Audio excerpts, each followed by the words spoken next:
Hello and welcome to The Best Of. I'm your host, Ricky Tucker. On The Best Of, we focus on the best in the areas of business, entertainment, sports, and the community. And today, our guest is Ms. Jasmine Watson. Ms. Watson is going to be entering a new career, and as you guys can see the difference in her size and mine, you probably have a good idea what she's going to be doing. We're going to be talking about transferring or the transformation from amateur to professional sports. Ms. Watson, Ms. Jasmine as I refer to you, welcome to the show.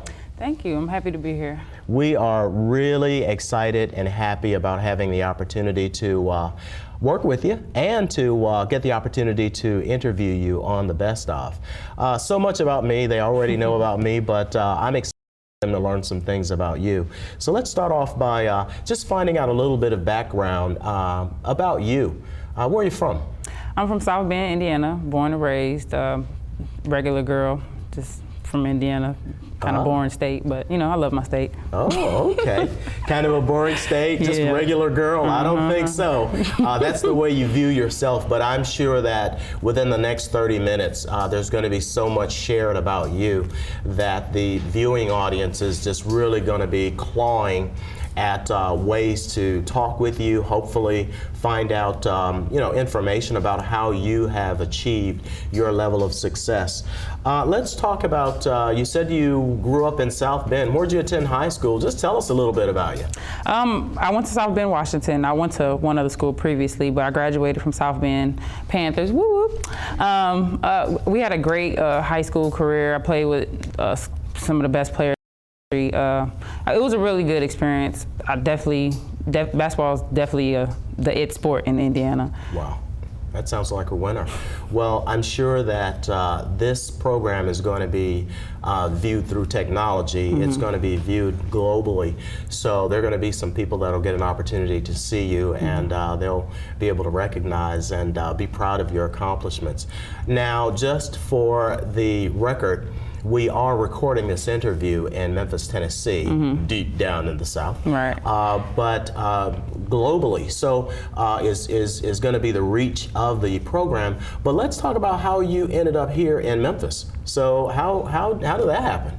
Well, I have a lot of family everywhere. A lot of my family is in Dyersburg, Tennessee, and I have some family here in Memphis. I came down here just to get away from what I'm used to, because I don't think it's good to just be in your comfort zone all the time, which is about to happen to me coming up Saturday. Wow. Here, my nephew's here, my aunt's here, my grandmother's here. So I didn't have a better place that I thought I should train in other than Memphis. Awesome. And you know, there's nothing like support.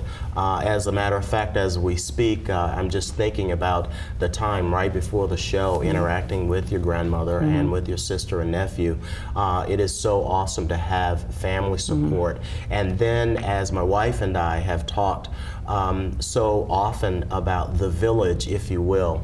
So that village for you starts with your family, and then the circle kind of goes out a bit. I will say that I'm really thankful to Julia Turner, and I refer to her as Coach Turner for calling and trusting me as a life and business coach for athletes to call me to introduce me to you. And so thank you, Coach Turner. Thank you. And Miss Tia for trusting in me as well. And so who were some of the other folks that you've been involved with in your preparation for making that transition? Scotty Mason is a trainer I just so happened to find because I felt like I needed to push myself this last month or two before I left. I just so happened to look on the internet and found him, and we met, and the first workout I thought I was supposed to be just introducing myself, and he ended up taking me through the ringer. But ever since then, we've had a great relationship. He's a great trainer. I recommend him to anyone that's trying to get better at basketball, mentally, physically. I met William Porter. He's a sports agent. He's a great, he used to play basketball overseas and in college, and he's just someone that kind of gave me a little insight on what it's like to play overseas. So I got a lot of information from him. Well, that's awesome. And once again, these folks, Coach Scotty, coincidentally, has actually been on the show as well. And I will say that he has worked with some of the best in the basketball industry. And once again, I can't say enough about Coach Turner. And I know that your aunt, Ms. Tia, and your grandmother and sister and nephew have all been there supporting you. So mom and dad, she's in good hands with the family structure, and with Coach Gwen and me looking out after her, she's going to be fine. And so for all of you young men that decide that you want to try any funny business, we got her covered. All right, let's move on. So you have been playing basketball for how long, and where'd you play college ball? I've been playing basketball, I think, since I was about 7. A rule in my household is if you don't have 4.0, you're playing a sport. Whether you're good at it or not, that's just a rule in my house. So my mom got us all into the Y and Boys and Girls Club. Anywhere that she thought sports was going on, we were there. Whether we were in school or summertime, it didn't matter. Yeah, that's pretty much it. Okay. And what university did you attend? I went to the University of Massachusetts, Amherst, for all 4 years. I was a starter. I had a great career there. I met a lot of people, got to work with a lot of great coaches. We traveled a lot. I have a lot of friends that play in Ohio, which is where we go most often in our conference, Xavier. It was a great experience. Okay. And you made the point of stating that you attended all 4 years. So that means you graduated within 4 years, and you played basketball all 4 years? How'd you manage to do that? You must be a pretty sharp cookie. It's tough, but it came with a lot of sacrifices, which I was used to doing in high school. If you want to be a good athlete and balance school, you have to make sacrifices, and I kind of just carried that on into college, and just having a good environment, not having the neighborhood around it wasn't bad, and having a lot of teammates that came from similar situations. There were a lot of my teammates that were from the Midwest, similar to me, so we kind of had similar upbringing, so it just made it easy. Wow. Well, you've just really touched on a key point, because a friend of yours who actually just started working in professional sports, for as long as I've known him, and I've known him at least for the past 9 years, he has never referred to his athletes as just athletes. They were always student athletes. Yeah. So, ladies and gentlemen, parents, athletes, first of all, you should be focusing on being a student, as Ms. Jasmine has mentioned. And within the 4 years, what major did you declare? I declared public health. I started with kinesiology because I was really interested in being a physical therapist, but I kind of shifted, and I was able to keep it close with public health, and it's a great major. I learned a lot about things I didn't even know about, like health insurance. It's a lot of information that you don't think you need to touch on, but it impacts everyone, so I learned a lot. Well, I've got to put this plug in for you too. We know that you're a great basketball player, obviously, and we know that you're a great student, that's apparent, and you've shared with us about your major, but there is a little bit of a passion that you have outside of sports that's really going to help you on your off time, off season, when you're away from the game. And what is that you like? Fashion design. I love fashion. Yeah. I love clothes. I love shoes. I love styling my sister, my mom. My grandmother doesn't need styling. She has her own style, so I don't have to help her with that. But I love clothes, and being a tall woman is so hard to find clothes. And clothes does make a person. I know throughout high school, thank God I had sports, because without sports, sports gave me a lot of confidence. And if I would have had the clothes to match it, nobody would have been able to tell me anything. But now that I have the clothes, I'm the full woman I've dreamed about being all those years. Okay, so that means that you're a star on the court, and when you step off of the court, you're going to be a star too. All right, exactly. That sounds like a winner.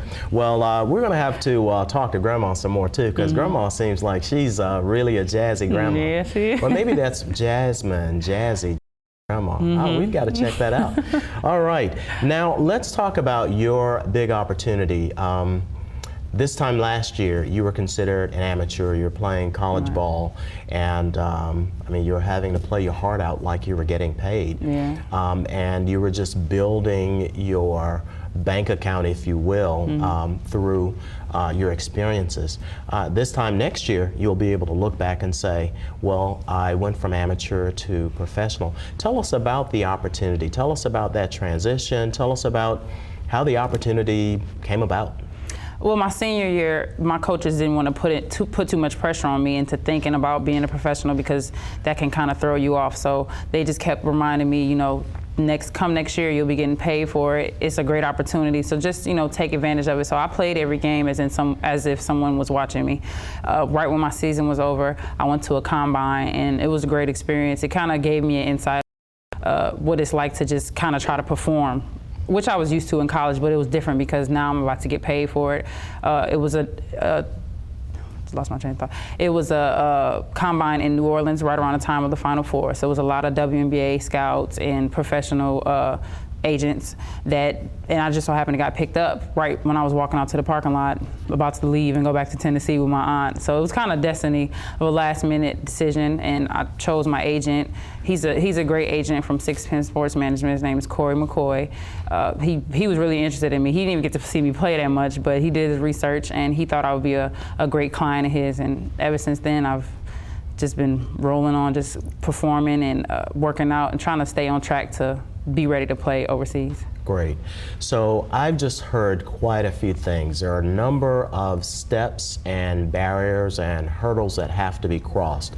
First of all, you have to have the support system. Well, first of all, you have to have the skills and the desire and that tenacity to just continue to drive. Then you'll have to have the support systems, as you have with your family and with the trainers, the sports agents.